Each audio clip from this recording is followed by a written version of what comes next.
Hey, what's up guys, and welcome back to Anime King 2, and yes, the final episode guys. The final episode of What If Naruto became the Boogeyman of the Elemental Nation. It's coming to an end guys. I just want to say thank you all for all the likes, the comments, the people who subscribe because of these videos. But don't worry, because new What Ifs are coming up very soon for you guys to enjoy. So just sit back, relax, and yeah, enjoy. As new What Ifs are coming very soon. So do not worry one bit guys. So yeah, remember to also stay tuned for the What Ifs coming over on Anime King and Anime King 3. Yes, that's right, I did have 3 channels, Anime King, Anime King 2, and Anime King 3. Which I post What If on every single day for you guys to enjoy.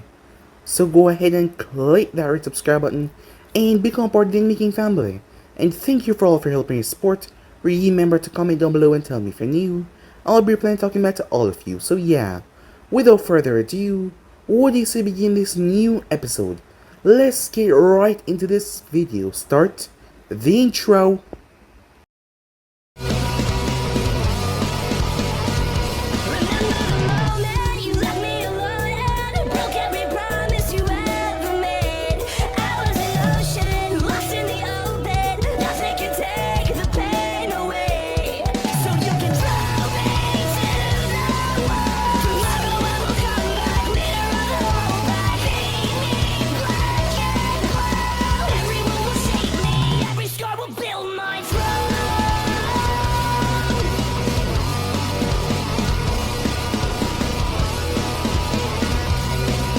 So the last time we left off, Snazzy was trying to convince Naruto to return to the Hidden Leaf Village permanently, but he would not.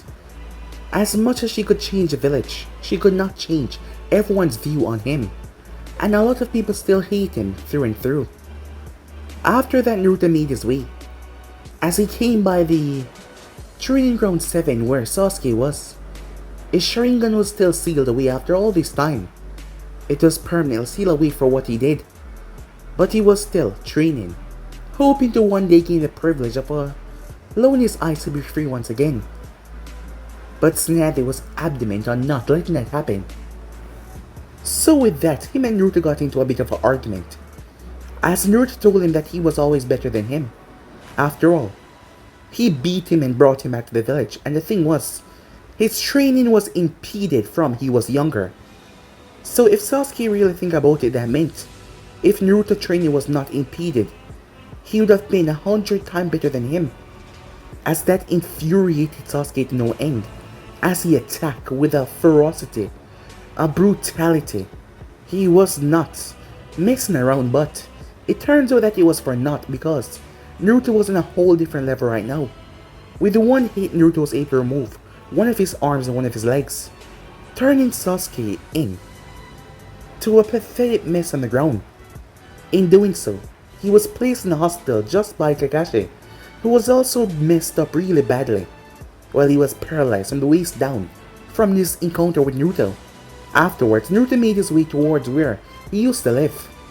The landlord saw him, the man that always put him through crap, as he started to flee, begging, pleading for mercy, but Naruto gave him none, as he ended the man's life. Not to mention, he blew up the entire apartment complex.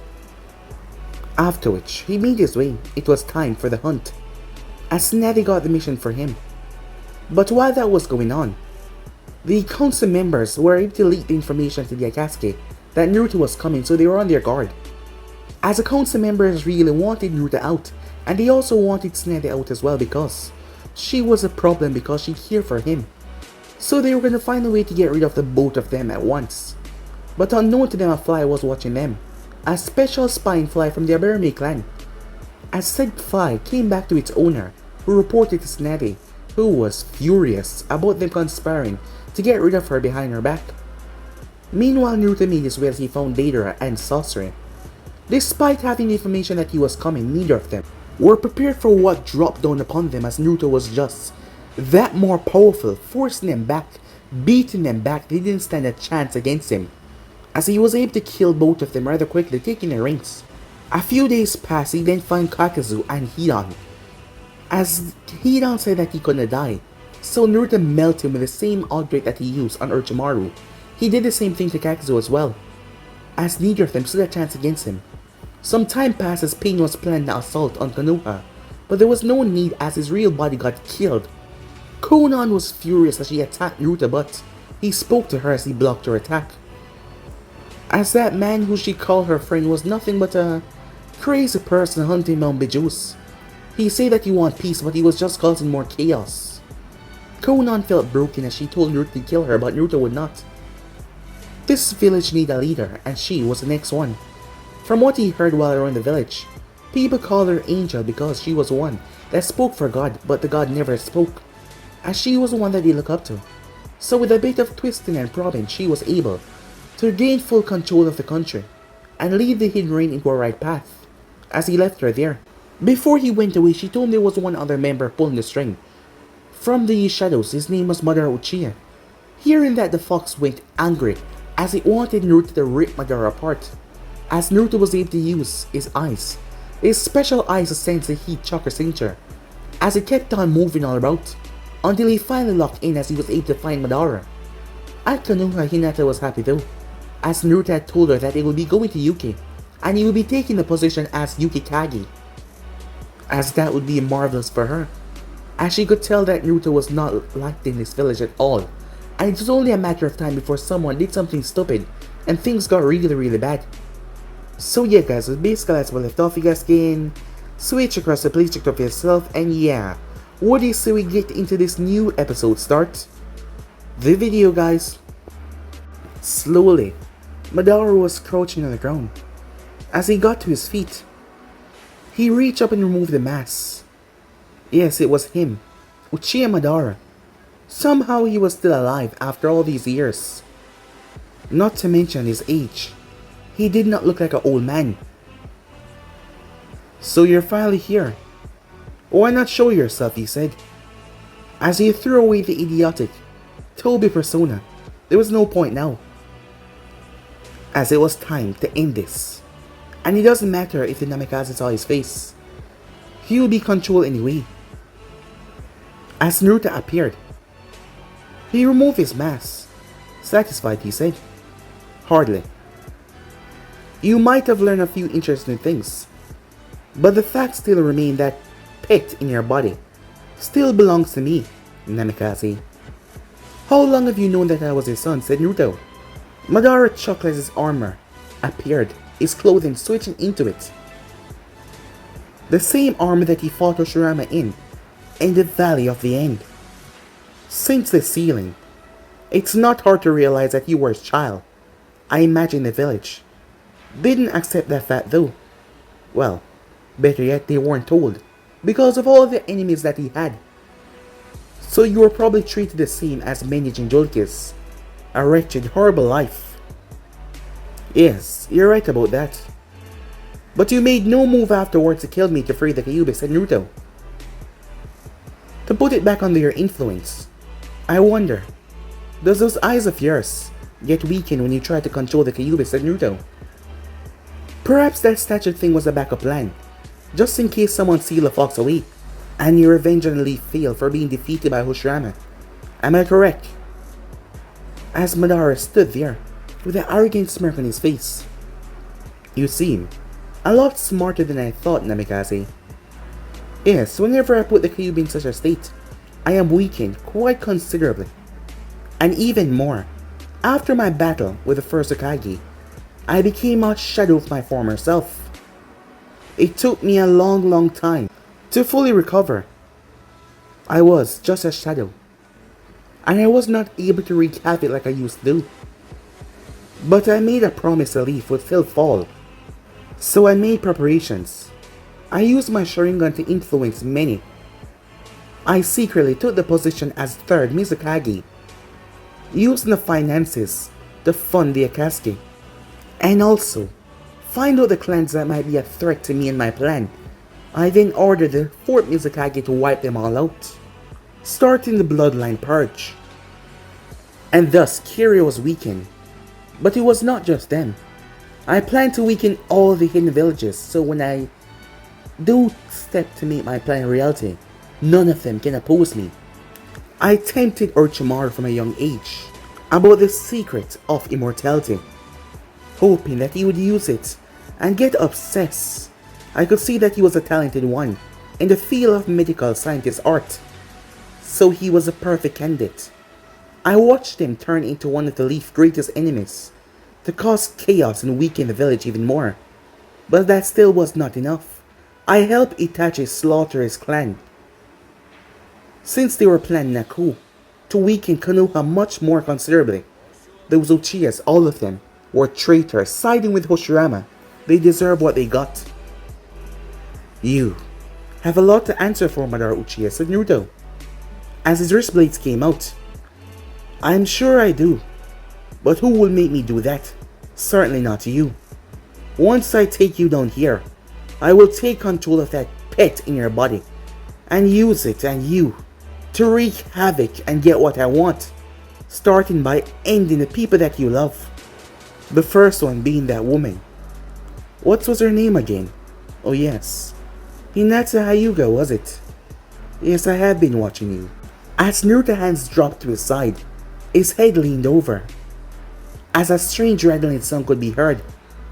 As Naruto's voice came out dark and decrepit, your head will be my most coveted trophy in my collection.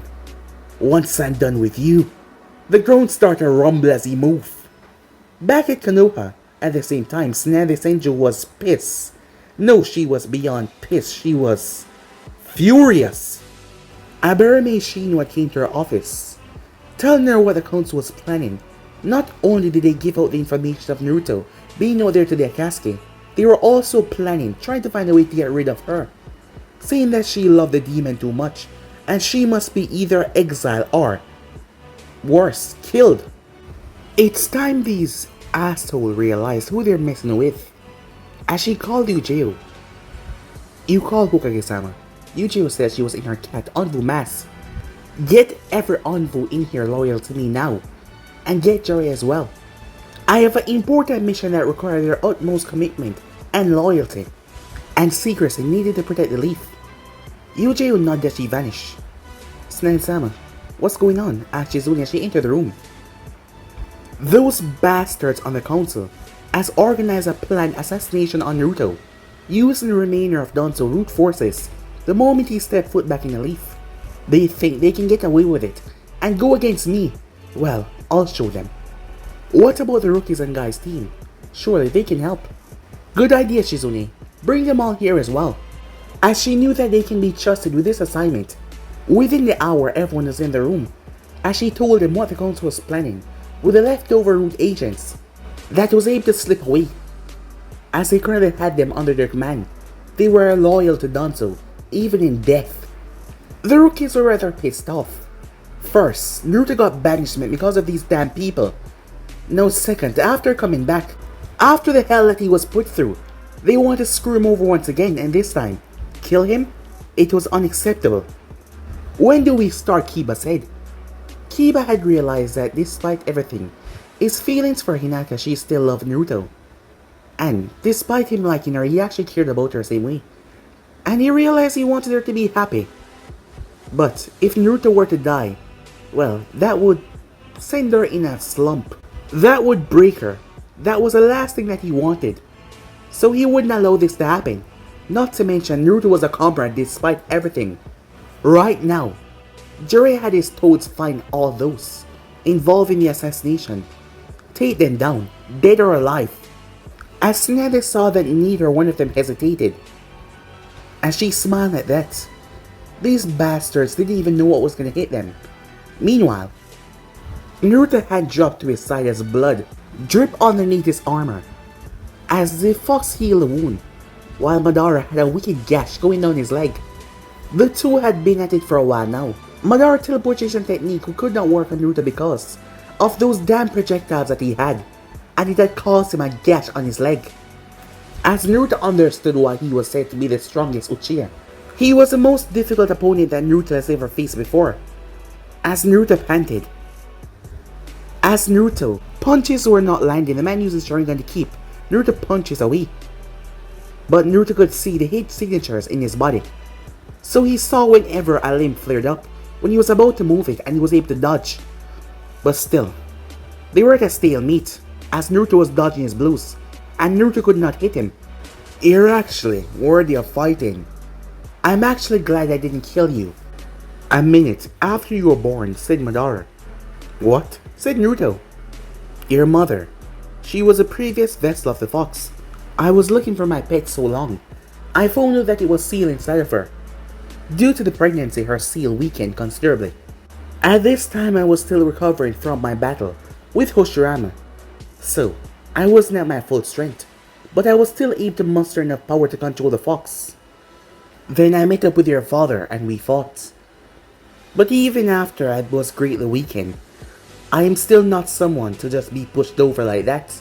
I was still able to create a lot of problem in Konoha, and the beast was therefore sealed inside of you, and brought all that hate on your—" Madara had to duck, as Naruto almost sliced off his head, as he backpedaled with a smirk, enjoying the fight.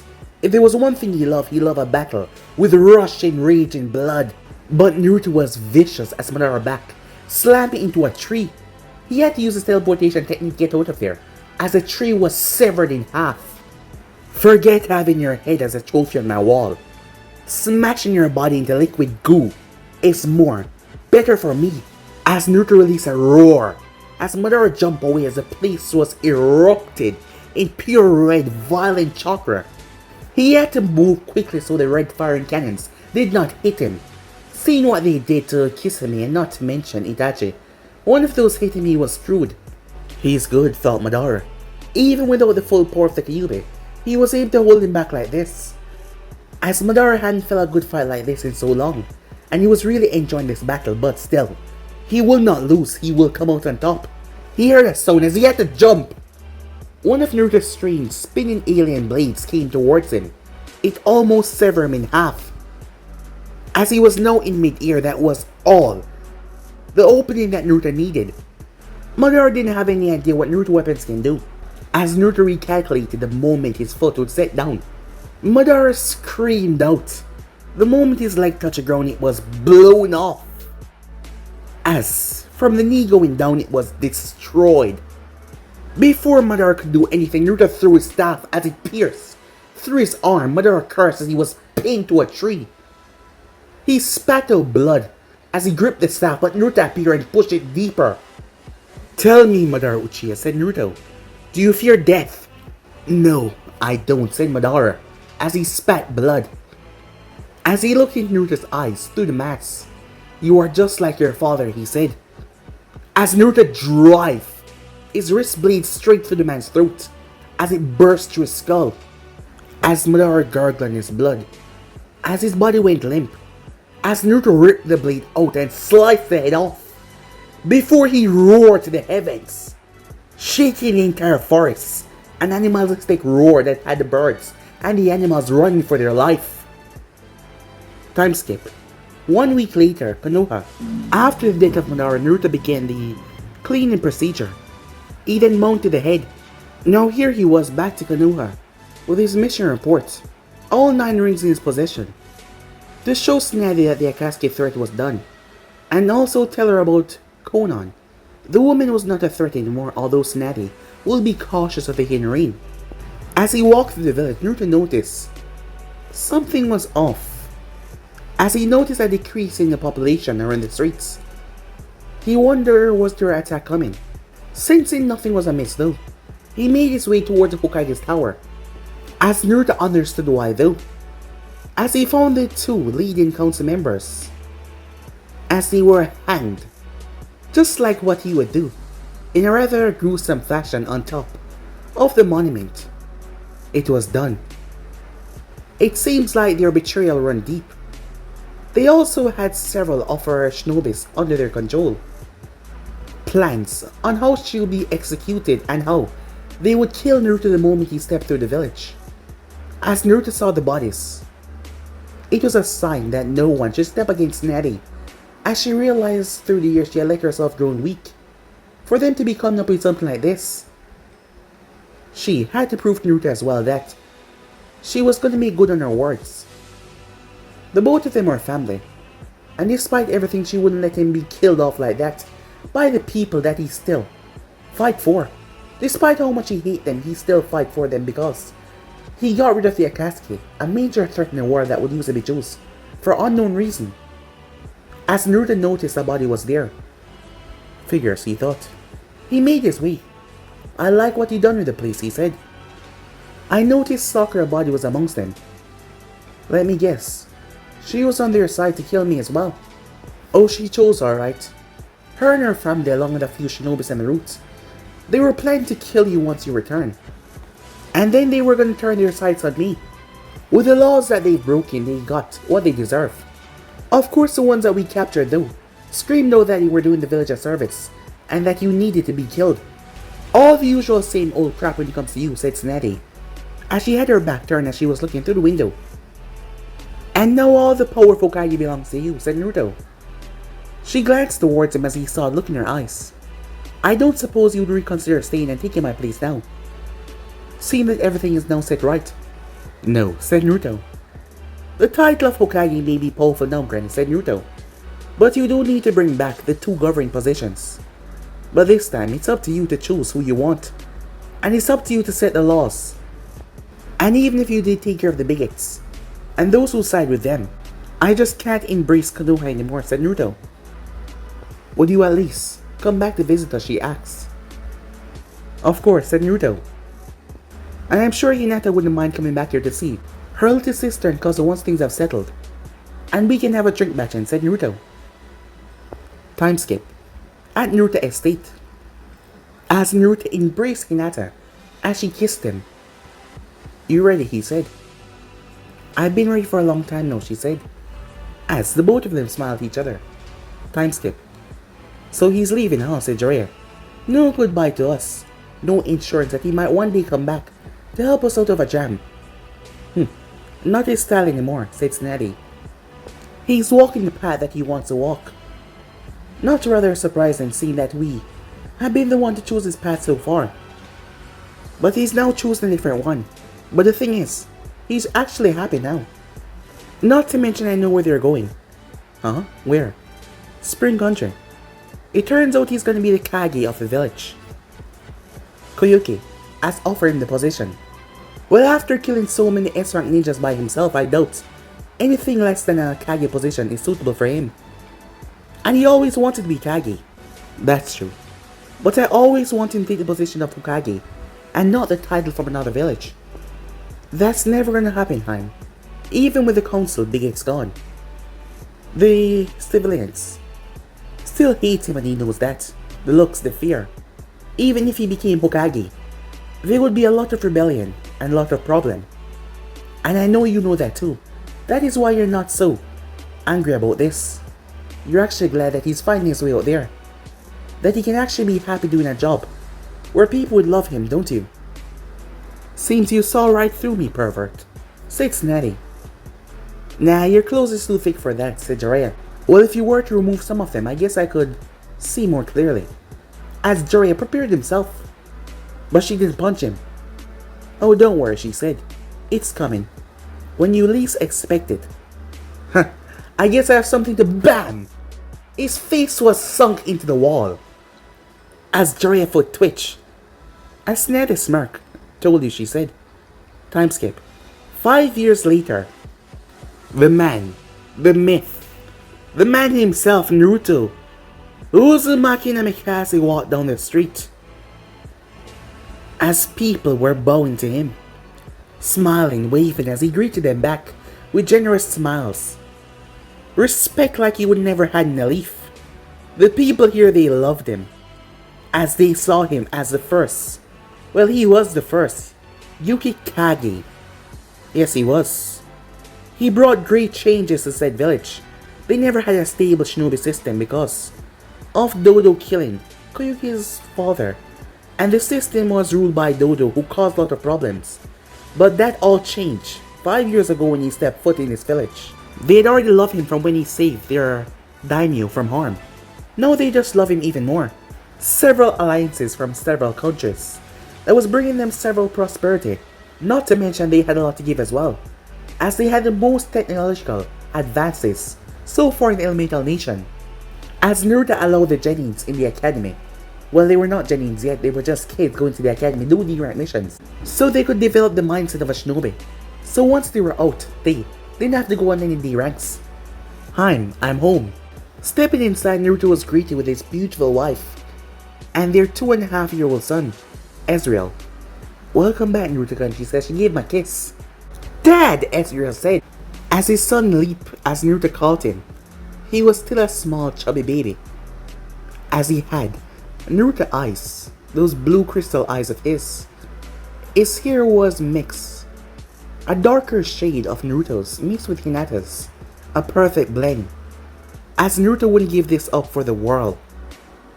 As the both of them were currently working on another child, as they wanted a big happy family, and not to mention they want a brother and sister for Ezreal, as they were planning to have more than one. Seeing that he never got what he deserved when he was younger, he never got the love of a family, Naruto made sure he had time for his son. He made sure he had time for his wife. He made sure that he split his time accordingly. He wouldn't leave his wife or his job in disarray. And not to mention his son. He would be there for him and raise him, like how he was never raised, and be a good father, as he would not repeat what happened to him, because he knew how that felt. As Naruto smiled at his boys, Hinata wouldn't give this up for the world. She was just glad that Naruto had come back to her once he did. Even despite the past, she was just glad that he was back. And now here they were. They had made contact with several other people from their past. As Naruto did make contact with Tsunade, and they did have that drink. He did have a drink with Jiraiya as well. As Hinata went back to speak to Neji and several others, so did Naruto. People knowing that he was now the Kage, they gave him more respect, but Naruto wanted his friends to treat him like how they did before. After all, his friends never turned against him. Well, Sakura and Sasuke, but they were never really his friends, just his teammates. But that didn't matter Naruto now. He was having the most wonderfulest life, and he wouldn't give this up for anything. And yeah guys, that's where it comes to an end. I really hope that you guys enjoy this series, and just want to say thank you once again for all of your help and your support. And yeah, I'm out for now. See you guys soon. Peace.